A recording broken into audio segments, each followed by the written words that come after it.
Good morning everyone, সকলোকে পুনৰ নতুন এটা ভিডিঅ'লৈ স্বাগতম। আজি আচলতে ভাওনা কালেকশ্যনত ওলাইছোঁ। আমাৰ গাঁওখন দেখাম। আমাৰ গাঁও বুলি নহয়, আমি তিনিখন গাঁও লগ লাগি ভাওনাখন পতা হৈছে, যিহেতু মানে আমাৰ গাঁওবিলাক দেখাম হা, কেনেকুৱা উজনি অসমৰ ফালে পৰিৱেশবোৰ চাব, দেখাম খুব ধুনীয়াকৈ। এতিয়া আমি পথাৰৰ মাজে মাজে ৰাস্তা এটা এতিয়া আহি আছোঁ, তাৰপিছত আমাৰ ঘৰৰ পৰা ওলাইছোঁ আৰু সেইটো ৰাস্তাই দেখাম, সকলোখিনি চাব। এয়া আমি মানুহ এঘৰত সোমাইছোঁ, সোমাই খুব ধুনীয়া এটা পৰিৱেশ দেখিবলৈ পাইছোঁ।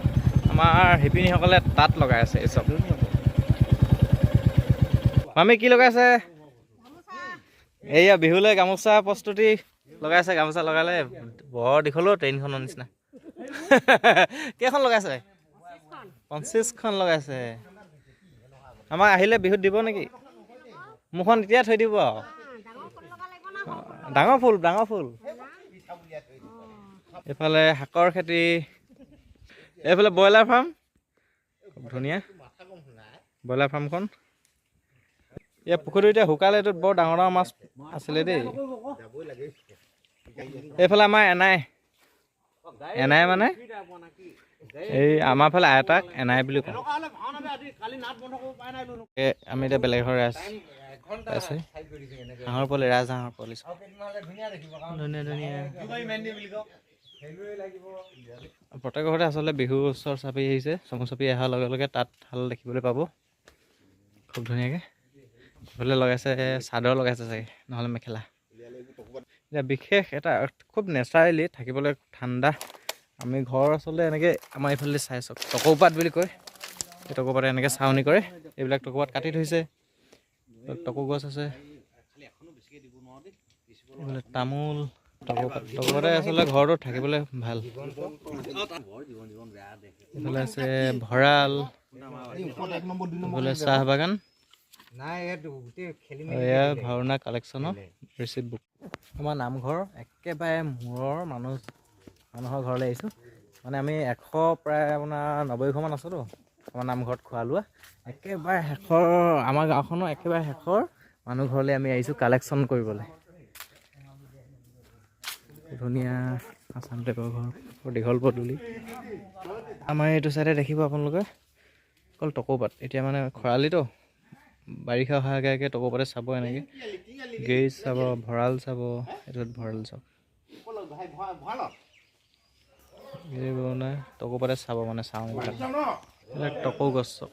এখিলা টকৌপাতত আমাৰ ইয়াত এতিয়া 4 টকা চলি আছে, মানে 100ত 400। আমাৰ এইফালে প্ৰত্যেকৰ ঘৰতে বাগান আছে, চাহ বাগান। আৰু চাওক প্ৰায় ভঁৰালৰ আগত মানে তাঁতশাল এখন দেখিবই আৰু। এতিয়া বিহুৰ ওচৰত যিহেতু পাইছেহি, বিহু কাষ চাপিছে, আমি ঘূৰি আছোঁ কালেকশ্যনত। এতিয়া আমি এইটো ৰাস্তাত সোমাম। এয়া বাইক আৰু ভায়েকে কাজিয়া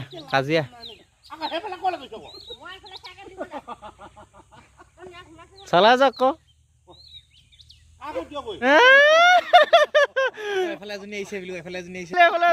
বাইক দুজনী, এজনী বাইকৰ লগত কাজিয়া লাগিলে।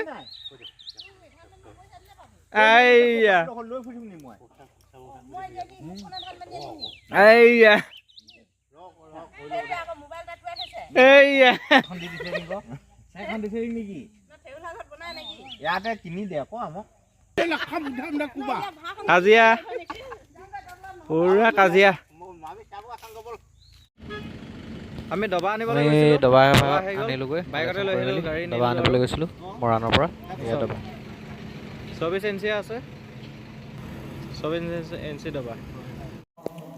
কৃষ্ণ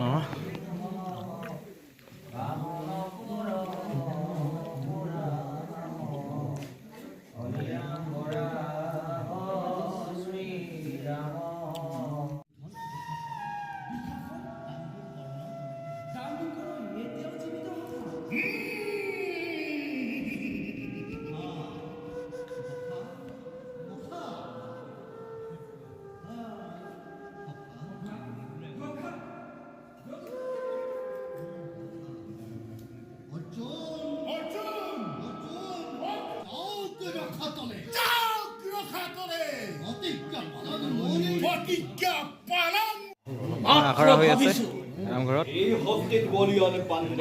শক্তিত বলিয়ন সেই পাণ্ডৱ বাহিনী, কি শক্তিত বলিয়ান হৈ অঞ্জয়ে ৰাখিব পাৰিছে মোৰ খন্দিকে ৰথৰ অনামহক বধ কৰালে অন্তঃসম্বাদ ঠিক কৈছ ঠিক কৈছ কনে ভীষ্মৰ দুৰ্ণক বধ কৰি শক্তি পাণ্ডৱৰ নাই চক্ৰান্ত চক্ৰান্ত এইবাৰ তাক কৰিম ব্যৰ্থ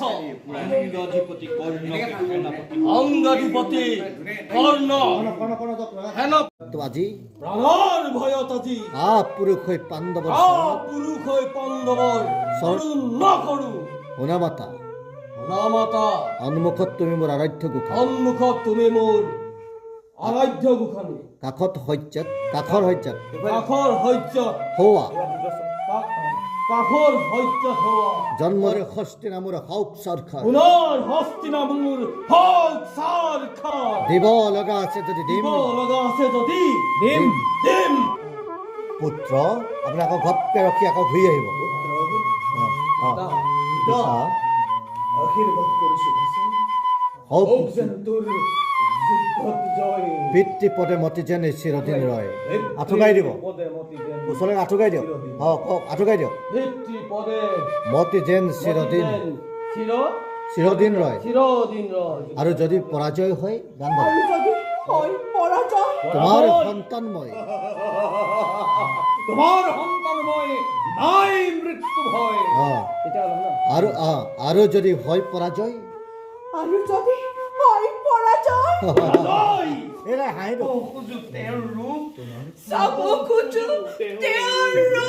প্ৰাণ ভৰি মই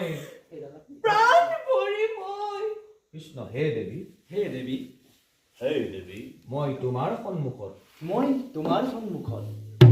মিনিট যাওঁ লাহেকে আগলৈ আহিবি এই তোমালোকৰ ৰচিদা খুলি চকুত বান্ধি খুলি দিব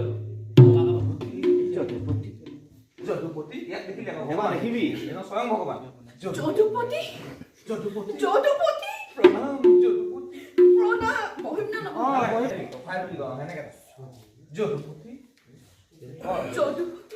স্বামীবোৰ জন্মান্ধ সেইবাবে অন্ধ মই আপুনিচাৰে দেখা নাছিলো বহুদিন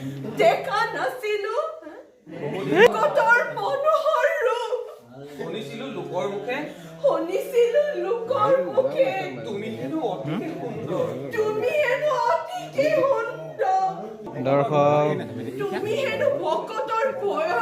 দেৱনাৰায়ণ বুলি যথা ধৰ্ম তথা জয় বুলি তুমিয়ে জানো আশীৰ্বাদ কৰা নাছিলা অধৰ্মৰ বাবে নিজৰ দুখতেই ধ্বংস হ'ল ধ্বংস হ'ল তুমি জানো পাপ পুণ্যৰ গৰাকী নোহোৱা তেনেস্থলত মোৰ পুত্ৰসকলক